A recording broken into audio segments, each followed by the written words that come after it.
പറഞ്ഞായിരുന്നോ മിസ്സിനോട് നീ എന്നാന്ന് പറഞ്ഞത്? 200 അങ്ങനെയല്ലേ നീ പറഞ്ഞത്? 350 രൂപ ആയത് അതിനകത്ത് എഴുതിയിട്ട് കൊടുക്കാൻ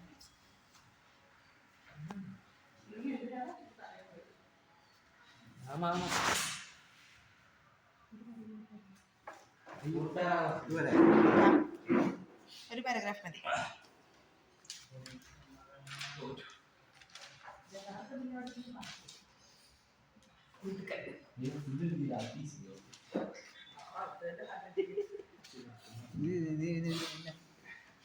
മറക്കാതെ ഇങ്ങനെ മാറ്റിട്ടാ ഈ ഫോണൊക്കെ ഇങ്ങനെ കുഴപ്പമില്ല. ഇത് വേണമെന്നാണ്